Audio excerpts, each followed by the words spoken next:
Good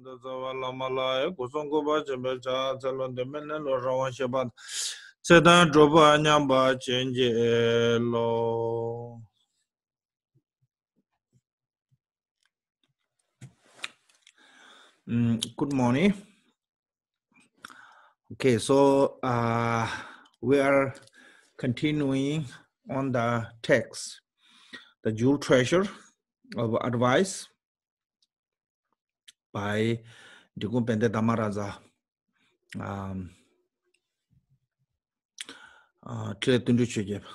So the second Holiness Chungzang. This teaching is, I think, one of the can say direct advice. You know, sometimes it's kind of a little bit sharp. You know, because people, sometimes we Dharma practitioner, I don't know, somehow most of Dharma practitioners are really sensitive. You know, they have really difficulty to tolerating small word. I don't know how it comes. It seems like sometimes Dharma practitioners are more sensitive than non-practitioner. You know, we couldn't tolerate in a small, little bit high or low word. So that way, maybe some people may uncomfortable when you receive it, because I think this is because of the Dharma is so precious, and at the same time through the Dharma practice, it built our ego. You know, then we assume I'm perfect one because I practice Dharma. You know, I'm the wonderful one. I'm excellent one. Because why? Because I have Dharma. So when someone is criticize us, then we couldn't handle that. You know, it's not supposed to be criticize me because I'm wonderful. You know, it shouldn't criticize me. I think sometimes we have, maybe that is what I think. I think some kind of that kind of a feeling causing us to become too sensitive. We couldn't handle even small criticize. So that way you may can experience some kind of can say uncomfortable, yeah, a little bit uncomfortable, discomfort of hearing some of those words. But I think if you just calm down from that and reflect yourself, you will see all those into you, even you are a wonderful practitioner. So I think this is not a big deal of having faults in our life. I mean, we are in the samsara. Definitely everybody have some degree of faults, some degree of a mistake we will make. Only different is that some people admit, yeah? Admit that have faults, but some people don't want to accept their own faults. So as a problem is when you're ignoring your own problem, you know, when you're neglecting, when you're trying to forgetting, you know, then this has become a problem. I think sometimes I noticing with the Tibetan older people, you know, they're so good with the, but when we talk about the death, they feel like uncomfortable. They think that it's not kind of like it seems like an unpleasant topic to discuss. You know, so one time I had a liberation blanket that we put on when people died. So I took to India when mom visited me, and I gave to mom, and the one Tibetan older lady, she was with my mom, and said I give to her, and mom scolded me. She said, why you give her that one? They will think really bad if you give something that's, related to the dead body. I feel like you're going to die soon, so I'm prepared for this one. Sometimes that kind of sensitive comes. They are really devoted to the Dharma, but sometimes they don't want to think about certain things, yeah? Don't want to talk about that. So that way, sometimes we become a little bit kind of sensitive Dharma practitioner. So I think it can be too direct advice, can say. So don't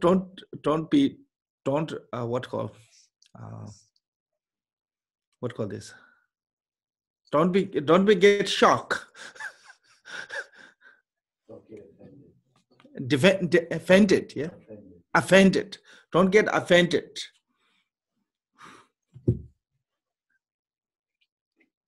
Okay, so we today we talk from this page 14.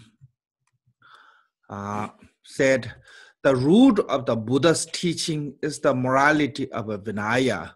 Without this, even if you are called a practitioner, you are still a worldly person. Therefore, guard your discipline as you would your eyes. So this one is a root of the Buddhist teachings. Mean that we call them Buddhism, or Buddhist teachings. It's a Sangye Temba. It means the teaching of the Buddha, which is continuing. So the root, the foundation, and source as a become Buddhist or not is a Vinaya or moral ethic. So this one is a basically when we talk about the morality of the Vinaya is we talk about there's a eight different kind of moral ethic. It's called Bhikshu, Bhikshuni, Shamaniraka, Shamaniragi, Ubasaka, Ubasiki, and there's a Bhikshuni. Before the Bhikshuni, there's one, I forgot the Sanskrit name, and one day vow. So total, there's 8 precepts, 8 different kind of this vows. But this is it's not just talking about that kind of a vow ceremony taking.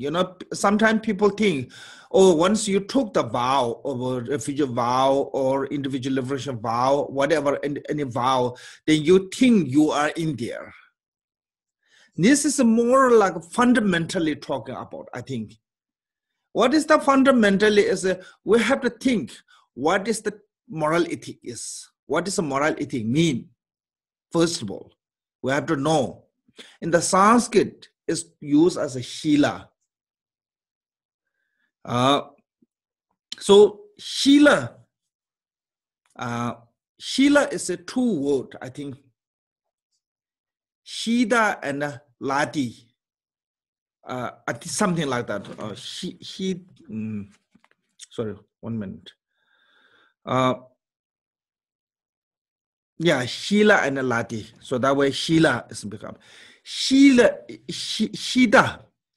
means the coolness. Something cool. Lati means the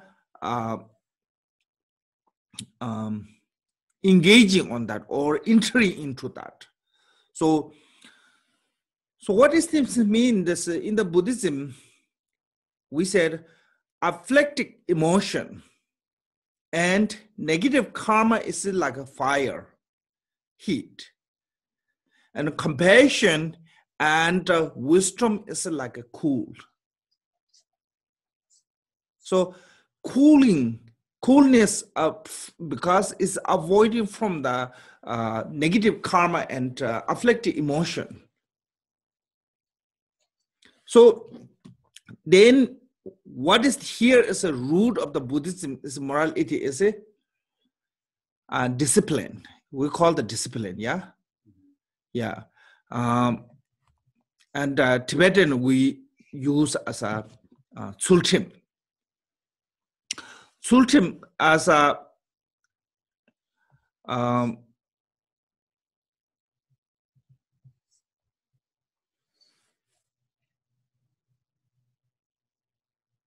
also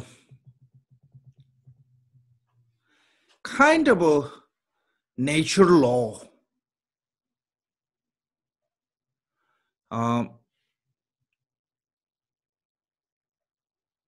So Tsul mean the way things they are. Tim mean the conduct or conduct can say. Being conduct on the way things they are. Or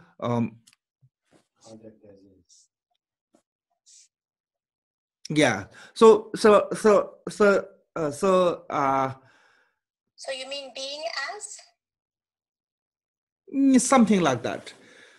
So basically, as a mind is a protecting from the negative emotion, because the negative emotion is not the nature. It's come from the delusion. Our nature is not negative. And and the physical body and speech also, we are engaging sometimes negative karma, but it's not really our nature. Why is not our nature? Because whenever we do such things, we regret immediately. So it's a conduct in the moment? A conduct in the something like that. I don't know. There's a word, but I forgot. So is it a natural state? Not nature state. It's not nature state. It's not nature state. But it is a Tsulrim. Tsulrim means the way things are like a correct way. You know, right.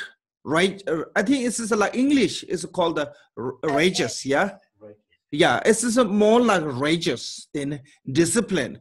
Why you have to use as a discipline is because we are not used to. We are so spoiled with a wild mind and a wild, livelihood. So that way, we couldn't come to that nature, that reality. So we have a really bad habit. So we have to discipline from that bad habit. You know, like smoking, like smoker. They smoke long time. Now they have to discipline to not smoke. But naturally, we are not smoker. Make sense? That we will put that habit. So same thing as our nature is not really bad, but we put the habit long time. So that way, have to get rid of those habits, need discipline. Make sense? Otherwise, it's just bringing to that, that true reality of ourselves. So true reality of ourselves is peaceful. So something like that. So this is not talking about the morality of the Vinaya. It's not talking about the have to become a monks or ordens. Generally. So why? Because if you not discipline yourself from the negative emotion, especially negative emotion and negative karma, like in the Vinaya, mainly have to talk about the 5 precepts, yeah? Killing, sexual misconduct, stealing, lying, and toxicants.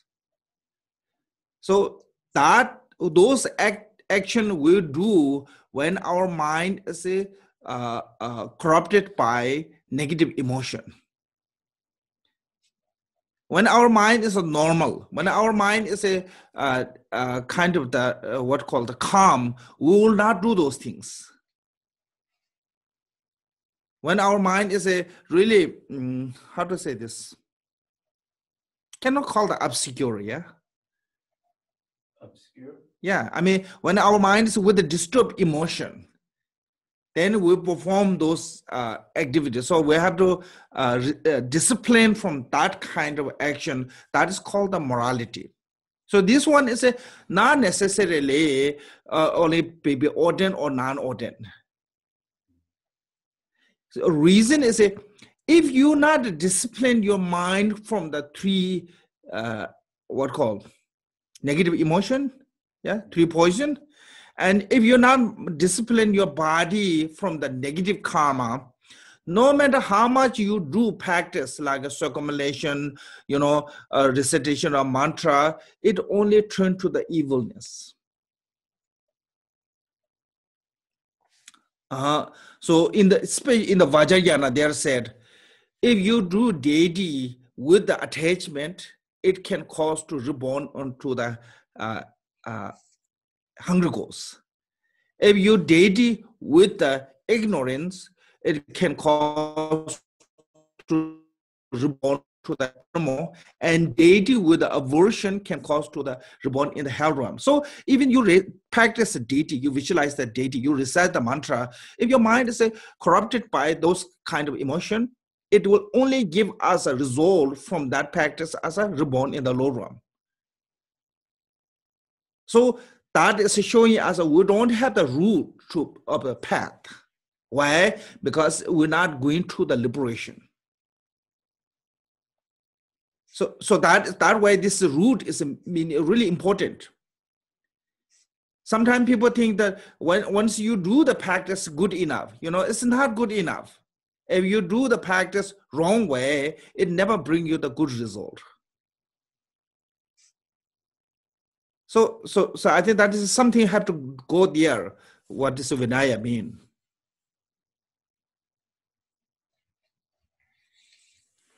Without this, even if you call you practitioner, you are still a worldly person. What this means, without the, so what is the morality mean? The morality means the motivated by the renunciation, yeah, and avoiding the non-virtues. So that is basically discipline or morality mean the dulwa in the Tibetan is a dulwa mean the kind of like discipline or controlling your own body, speech, mind. So why you need to control the body, speech, mind from the negative? Because you are motivated by the renunciation. Because if you want to be achieve the nirvana or Buddhahood, you need that kind of renunciation, that kind of motivation and discipline. If we not have that motivation of the renunciation and discipline from the negative, even we practice the Dharma, you recite the mantra, meditate on the deity, all those do correctly, but still it's becoming a worldly concern. It only gives us a result as a worldly benefit. So I'm sure you heard this one many times. It's always said the motivation is really important. So when we say the renunciation, Vinaya, or discipline, moral ethic, it's always have to do about the motivation of the renunciation. So I think especially if we want to do high yoga practice, these are really necessary. If we don't have a motivation of the renunciation, it never become a path to the nirvana.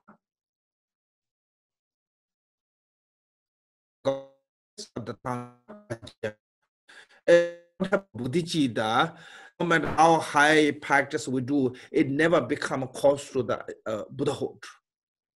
Highest one is it can gain from Vajrayana without the bodhicitta, only maybe arhat. Without the bodhicitta and renunciation of the moral ethic, if we do Vajrayana practice, highest one is it can get to the reborn in the God realm. So that reason, like many Lama said, if you practice without the bodhicitta, the deity, wrathful can be born to the evil spirit, and peaceful deity can be reborn into the God realms. That is what mean here is a worldly person mean. That is, you are only building worldly benefit. It's not talking about the, sometimes become this use as a worldly person, as a lay people, yeah, and moral, what called the ordains as a monks and nuns. So this is not talking about the worldly people, or sometimes we call the samsaric being as a worldly beings, and in nirvana like Bodhisattva and Buddha as a enlightened. So this one is that result of that practice, whatever you do, if you don't have this discipline of the Vinaya motivated by the renunciation, only give the result is a worldly benefit from the practice. So that reason why it's called the Vinaya is the root, or Vinaya is the foundation of the practice. Something like that. Therefore, guide your discipline as your own eyes. Eye is the most important. Like, I think it's like when we have some problem, if somebody try to, hit you or something, first thing people cover the eye.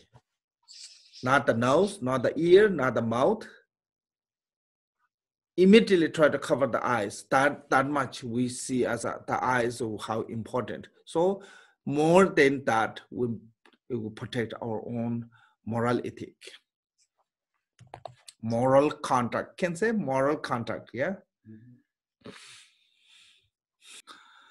Okay, then the desire are the storehouse of the non-virtues.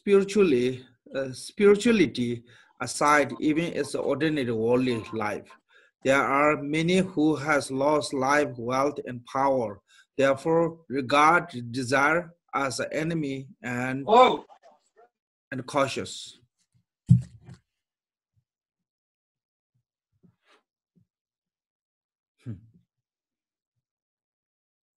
So here is talking about the desire, like wanting something. I want this and I want that, and I think our problem is our want have no what called contentment. Human are the worst actually from the species. There's some animal they collect, but not that much as a human do. Human, no matter how much we gain, we're never satisfied with that. No matter how much we gain, we always want more and more our desire, yeah? So here, I think we have to be, aware of a certain desire or attachment is sometimes useful.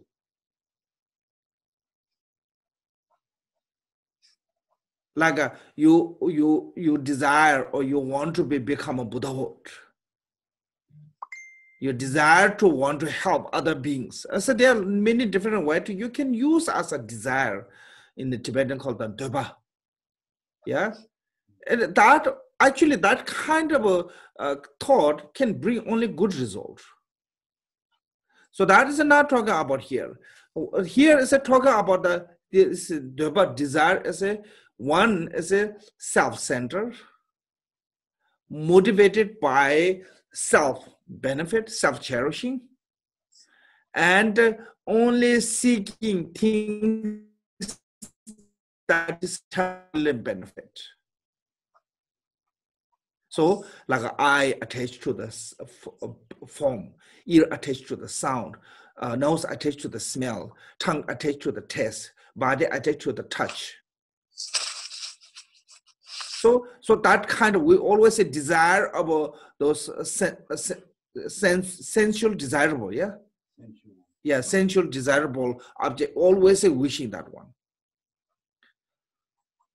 So their example, the falls of being attached on those, being desire on them, like I attached to the form, as a use as a like butterfly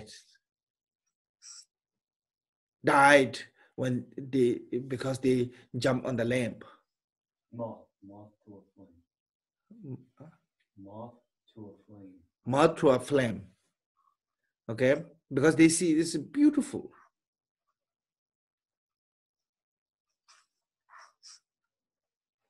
And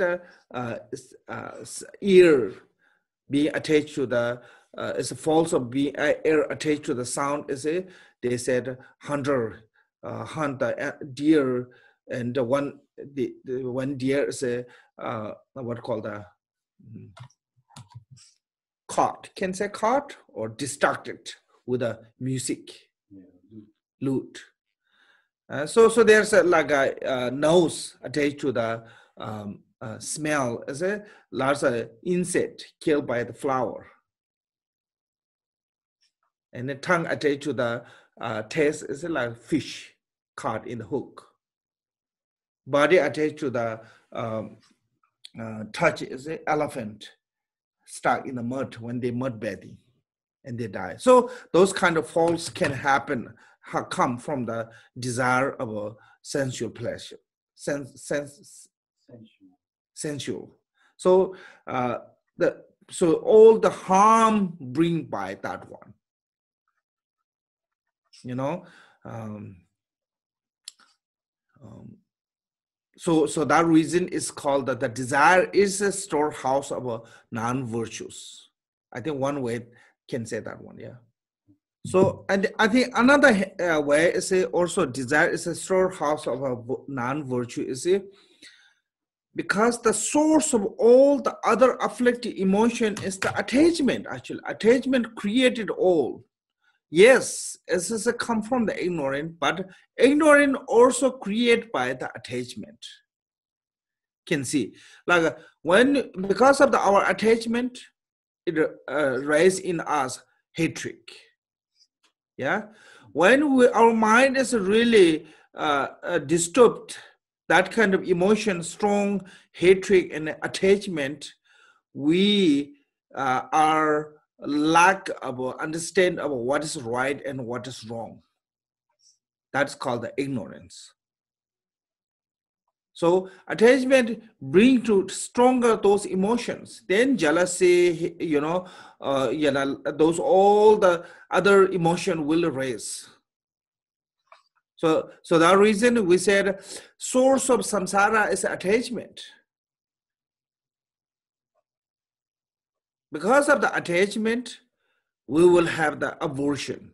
If we don't have attachment, we will never raise up, the aversion. So that reason, and through this kind of emotion, we create lots of negative karma. So that way, it said, it's like storehouse of non-virtues. So forget about the spiritually. Even in the ordinary worldly life, therefore many who have lost their life, wealth, and power. Because of the attachment and desire, many people lose their life. Many people lost their everything, like including house and power in the positions. How many people lost their fortune from the gambling? When people gambling, they never thought of they're going to lose. They go to big hope, going to win big money. That way they gamble.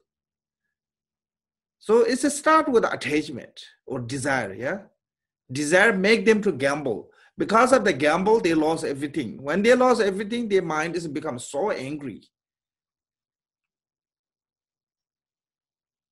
So then they couldn't tell what is right, what is wrong. So those all other emotion and all the negative karma rise from this, and what outcome of that is and we lose our wealth, life, power, position, name, whatever we build through the life, everything can be lost there by this desires. So therefore regard the desire as an enemy and be cautious. So most our enemy is the emotion. Basically, strongest enemy is the emotion, our own emotion. Because outside enemy only can harm, worst thing can do is maybe can take our life. It cannot do worse than that. But inner enemy as a negative emotion, including the desire, not just only lose our life or wealth or fortune or name, not just only that one is destroyed, even that they can destroy the next life too, bring it into the low realm. Make sense? So actually, our worst enemy is not the outside one. Our worst enemy is the inside one, that emotion is. So that reason we have to be cautious with our own emotion. Because sometimes people, we have this idea of, oh, this is my, favorable for my own benefit of the desire and these things. And sometimes people said, oh, I have a right to be angry. This is based on the thought of, oh, those are my favorable, my side, yeah?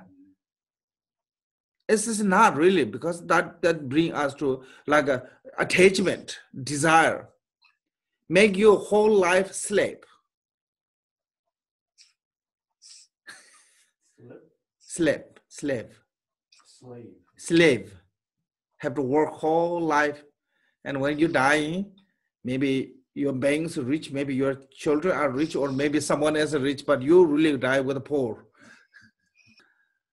Beer is a source of all the harm. Other in this group, like the boiled liquid,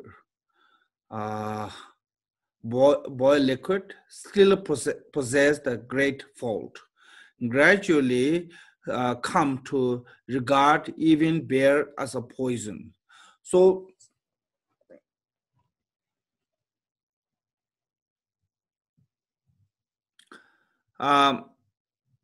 beer is basically talking about the Tibetan is a chang, as a homemade beer, and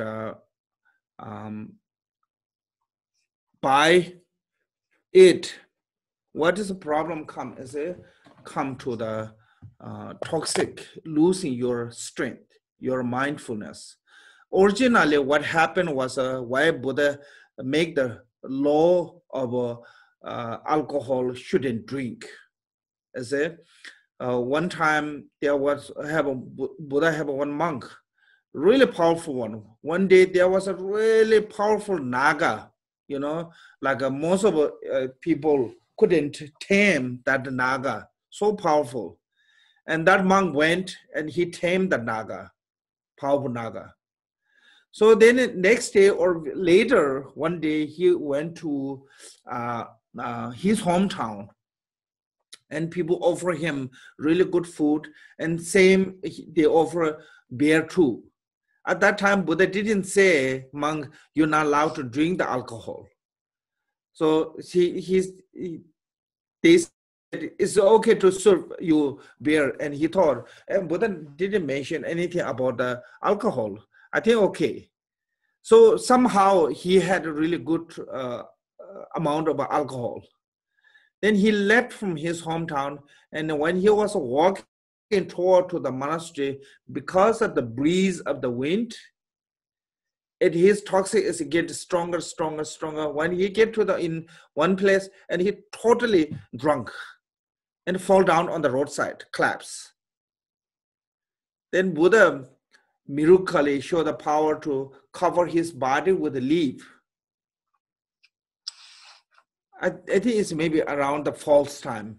So covered with a leaf, and Buddha took all the monks with him to that monk's body where it's laid sleeping.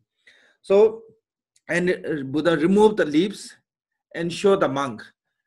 All the other monks said, yesterday he tamed that powerful naga, but if now even he cannot tame one small snake. he cannot defeat with even one small snake. Why? Because of the toxicant. So monks shouldn't drink that.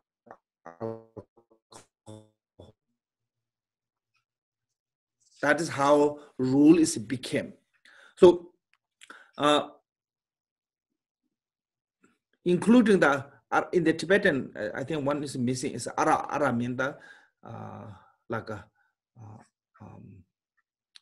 alcohol, yeah, and alcohol and boil liquid mean the Tibetan tradition also we do is called the one soup made from the bear.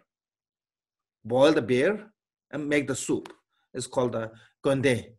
So some monk think that is okay, but I saw it getting still they have a kind of toxic. It can be possible to can get drunk by drinking that one. So that reason here not allowed to drink those alcohol. Then people may think, then how come in the Vajrayana said you're allowed to drink alcohol? Yes, sometimes said you should drink the alcohol. But you have to know this one. In the Vajrayana, certain place said you drink alcohol, you take consort, and lots of those things is said as a talking to the practitioner whose realization is higher than 8 bhumi, not everyone. Once you reach to the 8 bhumi, then certain point you need alcohol to invoke or what called the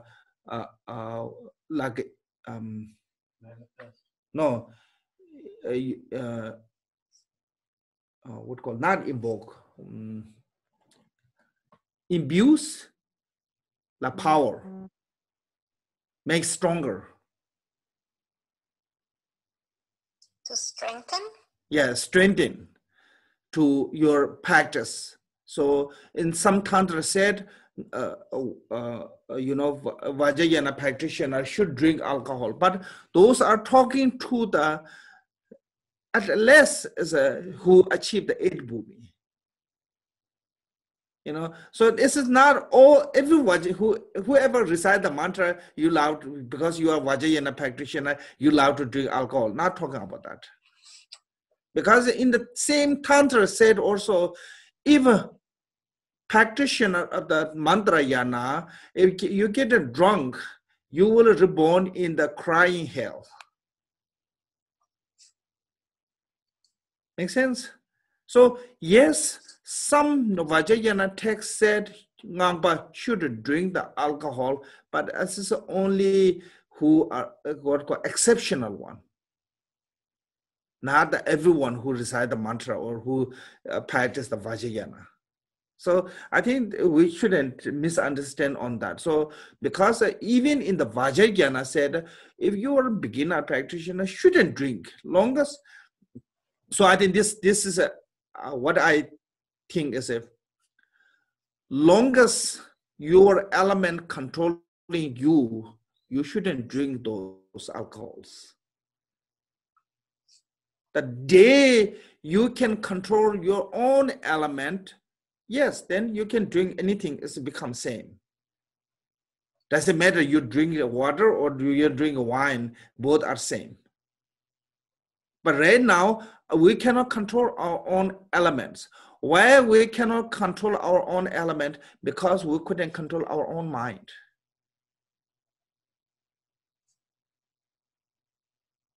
So when we can control our mind, we will reach to the state called the one-testness. When we reach to that state of the one-testness, that's called that you can control you can control your mind. Then, you can do whatever you want, is not become a false. So I think this is shouldn't misunderstand. Some people, I heard some people say, oh, we have to do Ganachakra offering, talk offering. We need alcohol and meat. So because in the talk offering said nectar and what called meat, yeah, 5 meat and 5 nectar. So those are, if you really want to drink nectar as a, then it's not alcohol. If you look the list of the 5 nectar, alcohol is not involved. If you look the 5 meat, those all delicious meat are not involved. You have to read the list of the meat name and list of the nectar and try to use them if you really need use. Make sense? So otherwise, I mean, don't excuse this as a Vajrayana practice to satisfy our own need. So shouldn't, this also that said, gradually come to the regard even beer as a poison, because it is like poison. Why? Because it's a toxic you, because it lose your ability, because it lose your mindfulness. Also wondering, distractedly being caught up with a favorability, charm, sport, watching others dance and sing and so forth. It's like a sound that lure wild animal to their death. This growing desire are the deceptiveness of the samsara, therefore void them. So also mean that not just only alcohol, which is losing our strength and mindfulness, also other things, So favorability, what that mean? Favorability. What that mean for favorability? Like a mundane type activities. Yeah, meaningless. Dancing, Okay. Laughing, Okay. not doing anything constructive, just having fun. Okay. Fun without construction. Unimportant. Yeah. Okay, non-important things. Unconstructed. Yeah. So this is a basically, like nowadays, those are actually lots of make money from that actually, like called the fashion show. I think things like that. Yeah. So, and sport, they make lots of money these days. It's a big business, but actually those people who enjoy those things is losing their,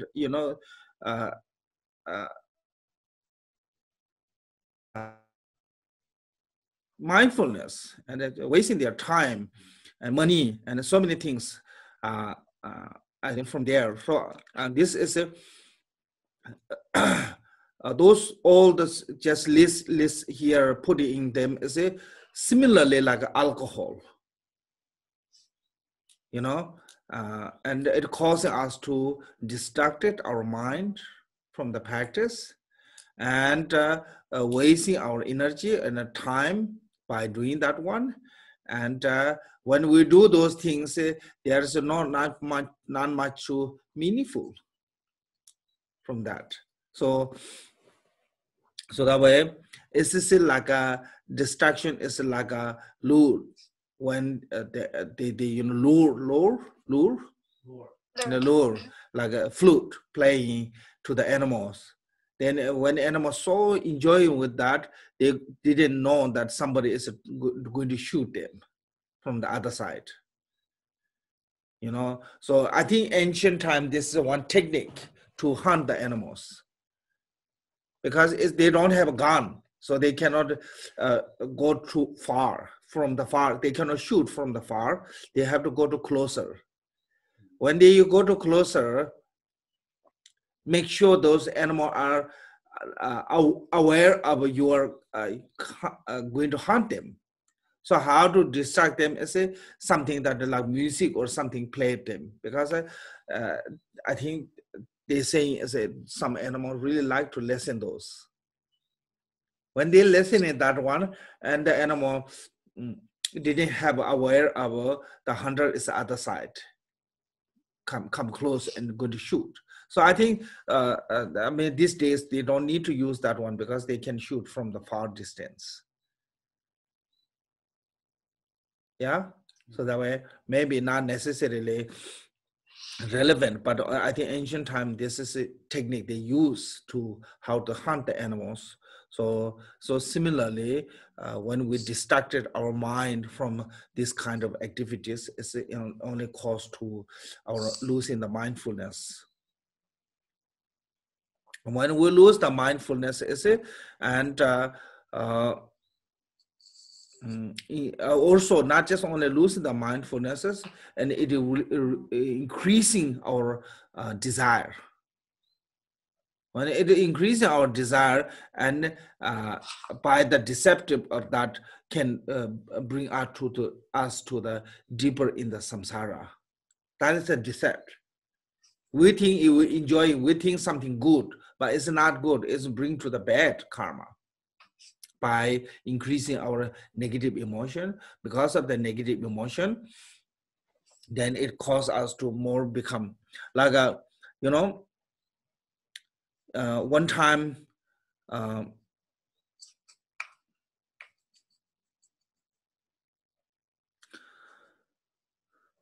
one area, huge fight involved to the community. That fight is nothing have to do with the community's benefit. Does it have to do with the two group of people support to the cricket team? One support this team, and I got upset, and there's from there to start to become a community fight. Make sense? So things like that happen. And I heard, I don't know this is true or not, one day Pakistan and India is playing cricket, and one Pakistani guy, he was watching, and they lost their country support, and he shot the TV and he shot himself.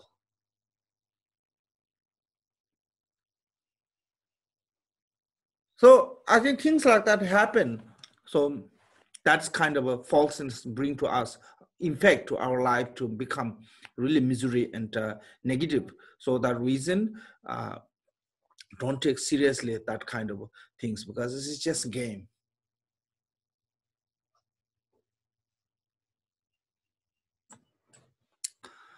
Okay, so through the wearing robes, one cultivate the virtuous mind. Wearing lay dress and weapon is a cause of the mind of a non-virtues. In particularly, religious dress is inspired and remain one of the renunciations. Is a sign of the glory of the Victoria teachings. Therefore, abandoning meaningless dress be an ornament to inspire those who have devotion. So this is, I think, directly talking to the monks and nuns. Robe, I mean, Tenzin Rinpoche said that robe have no magical power. Robe cannot make you better than you are, and when you're not wearing it, it's not going to make you less practitioner than who you are. Yeah, so it doesn't matter your robe wear or not, but they have a reason to wear robe. What is the reason to wear robe? Is when you're wearing the robe and you become one, is it's remind the Dharma, because it's called the Dharma robe. So that way, its mind is more toward to the positive. If you're wearing the lay dress and your mind is becoming less mindfulness, and especially in sometimes some monks carrying the weapons, especially I think all time some monks carrying the guns. I heard something. Because I think reason is in Tibet is a really, long, lots of open, and there are lots of robber and thieves. And when monk traveling, they need to protect themselves because everyone is troubled by the food. So some reason I heard old time some monks own the guns. So that reason is talking about wearing the lay dress and a weapon and the cause on mind of the non-virtue. So once we carry the weapon and always bring to the non-virtues, negative emotion, because the weapon is directly related to the harm other beings. Yeah. So in the Vinaya, even you are not killing other by that weapon, long as you are weapon making, your job is negative.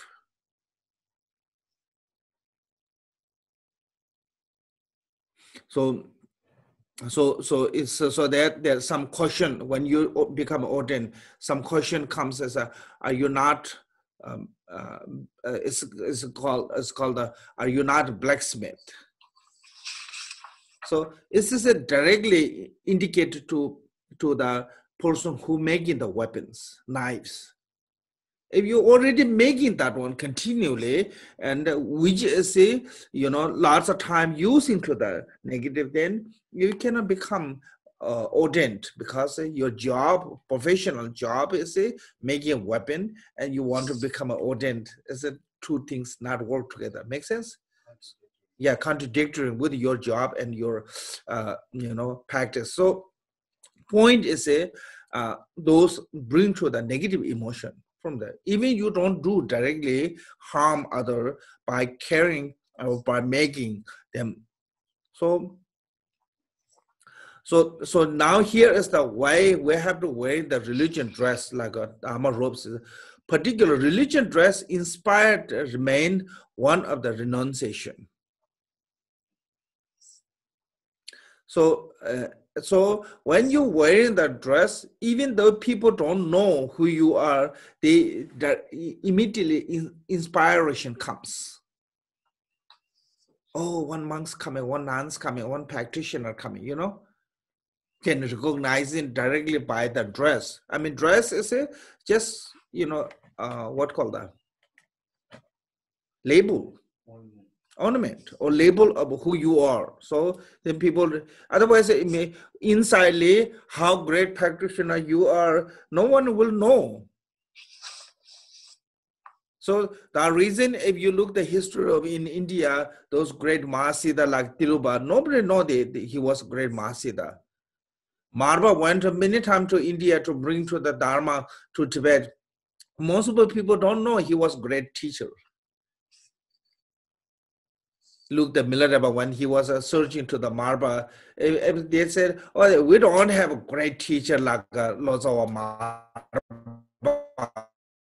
There's one guy, his name is Marba.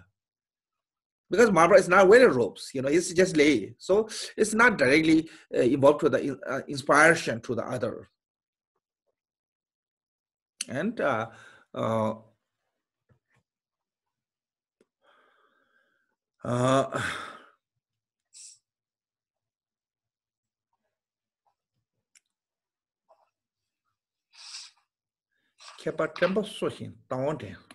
don't know, it's remain one of the renunciation. It's a sign of the glory of the Victoria teachings. It's mean that the sign, people directly can see the sign, not the inside quality. Yeah. So, but that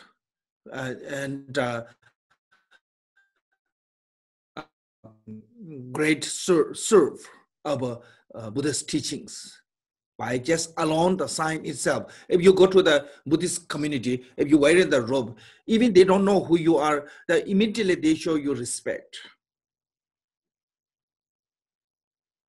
Because that is a glory of the teachings that one talking about. Therefore, abandon the meaningless dress, be an ornament with the inspire those who have devotion. So here, what Dharmaradza is mentioning is when you are ordained, and just wearing robe itself, serve lots of Buddhist teachings. One is to serve yourself, is bring to the renunciation, is to remind you to the renunciation, remind you the Dharma practice. Two is inspire to other and support for others' devotion. And so that reason is to become or called the sign of the glories of the Victoria teachings. The way Dharma itself alone, it can become a great sign. So that reason, as a have a great benefit can gain by wearing Dharma robes. Yes, is what Tenzin Rinpoche said. It's true. Dharma robe have no magical power to make you great practitioner or anything, but by wearing it alone can bring the great benefit.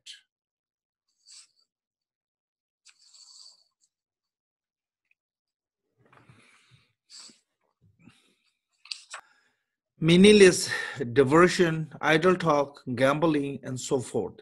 I think this maybe need to change. Meaningless company is better maybe here. Why is a meaningless company? So basically we call the spiritual friend and evil companions. So evil companion means that someone is bringing you to the meaningless livelihood, like idle talk, and discursive thought. Those all is building more negative emotion and negative habit is getting you to the wrong way, wrong direction, bad habit. Then it's called the evil companion. So that way, I think here is maybe it's better used as a meaningless diversion. Yeah. Meaningless diversion Yeah. instead of diversion company. Yeah, meaningless company. I mean, the meaningless company is better than just diversion, I think. Why is a meaningless company? Because that company would only do the idle talk, idle tale, or gambling, and so forth. So your one is a mistaking, as a Tibetan one mistaking gambling as a mistake, as a something. Would Tibetan cholo mean the gamble? Cholo mean the Dharma law. So that way there's English, it's become a problem. Original one. That way I need to change this one. So cholo means the gamble. So idle talk, gamble, and all those meaningless things happen if you associate with the what called the companion with the it's can use as an evil companion, so some people, when you go with them, only you do the bad things like drinking alcohol, wasting your life, playing gambling, idle talk, gossiping. All those things happen when you are with a bad companion. But if you are with a good companion, like spiritual master and things, and only happen as a talk about the Dharma, and so that is it.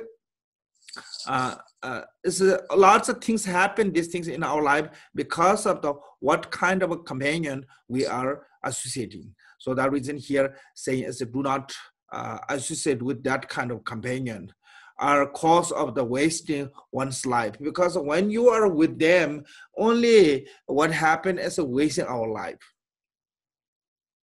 Instead, you should accumulate the full measure of virtue. So in the Tibetan, you should accumulate the full measure of a virtue. In Tibetan, one is said, basically said, it's just said, just much as you can collect the virtues. Even the small amount, there's a measurement. The one is called the te, is like a bowl. Kind of bowl. A pule mean handful. So even just have a handful of a virtue, just collect them. Because when you like idle talk and gambling, when you do those things, you waste a huge amount of your lifespan, time, waste there.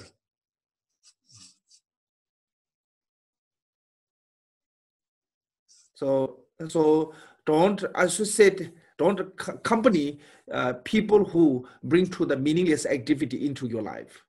Because this kind of actually idle talk, gambling, and drinking alcohol, smoking, and that kind of things only bring to the negative. Not just only wasting life, time, money, also bring to the negative karma too. Yeah. So I think this is maybe used as a avoid the meaningless companion.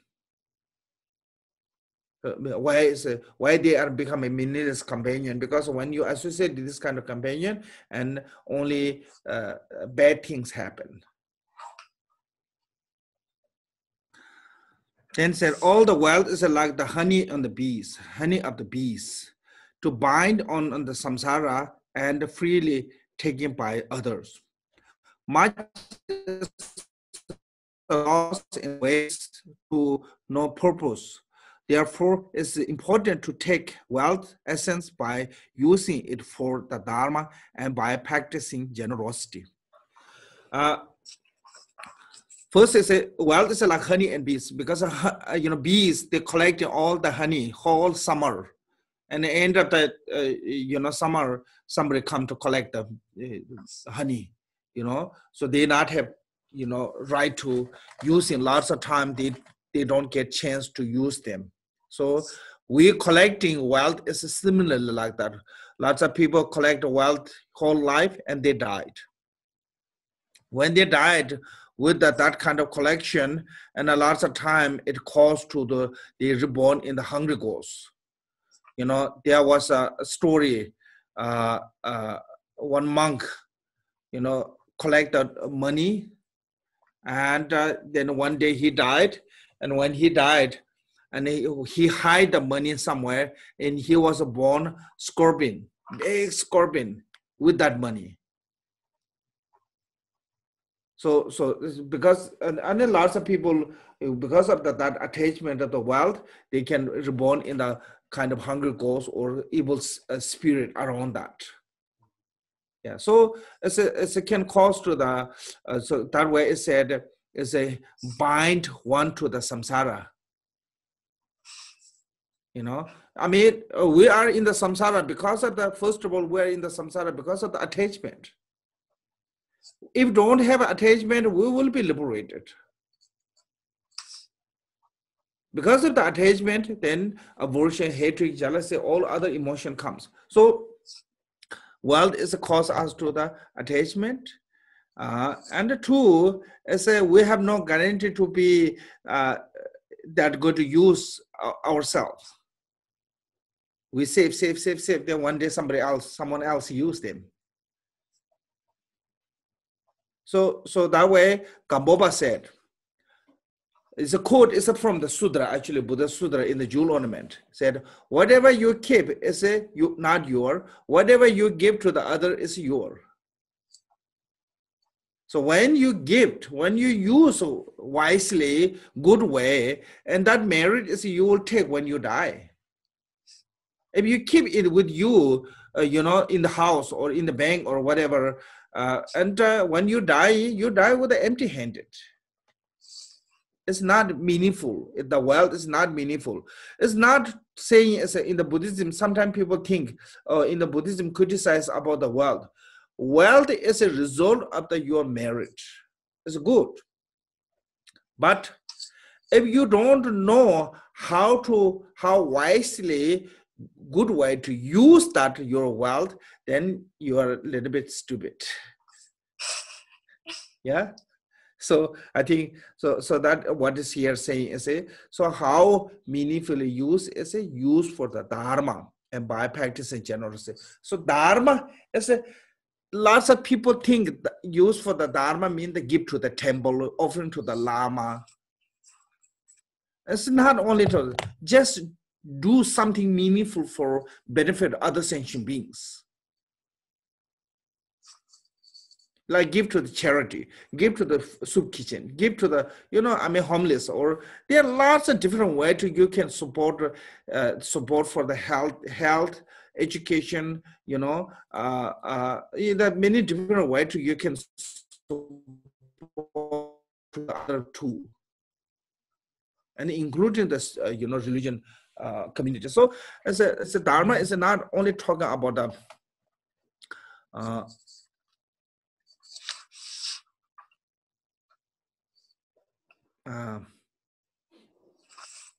or maybe this one is a misspelling. It sounds like it's a misspelling Tibetan. Or this may be saying as a che as a chapapure mochana che. I'm not most sorry. Maybe Tibetan spelling is a mistake. I really don't know. I haven't thought of this one before.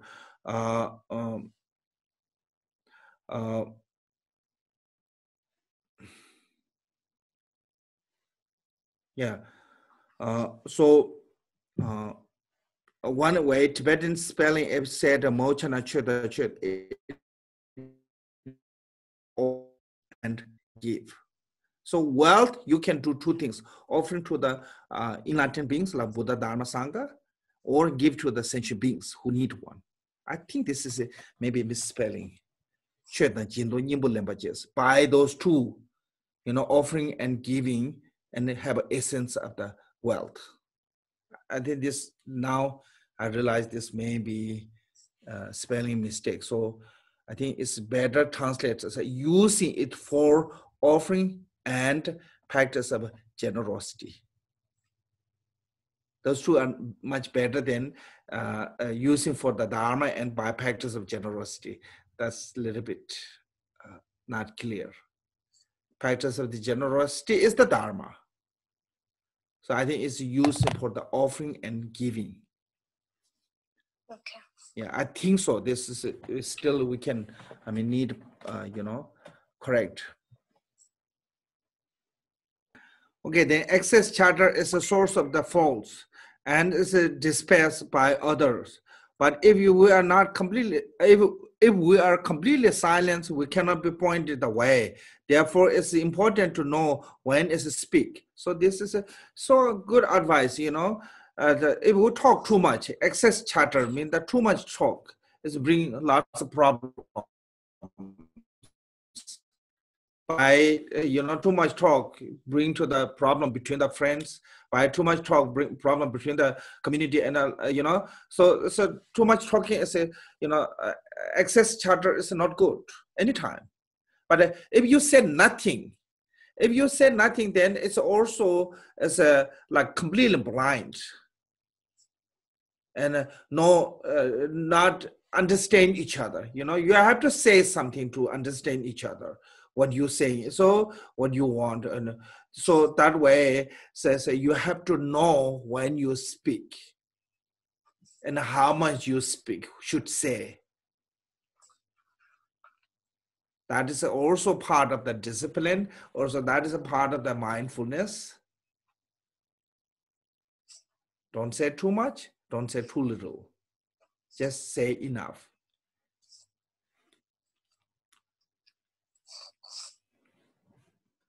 Okay, thank you. Chanchu sem joy Rinpoche ma je banai je joy je bai nyam bai mem bai Kone kondo pe wai sho dada konde tam je je tu sondo sabada yebe jewe sawandi dada se je tanje nyundo lana memba yanda ba zobe janjo Rinpoche toba jo je cheja konse kunje je dende ne la wanda de gomba rinjembe je demba se chetu tu san gombe zinjo je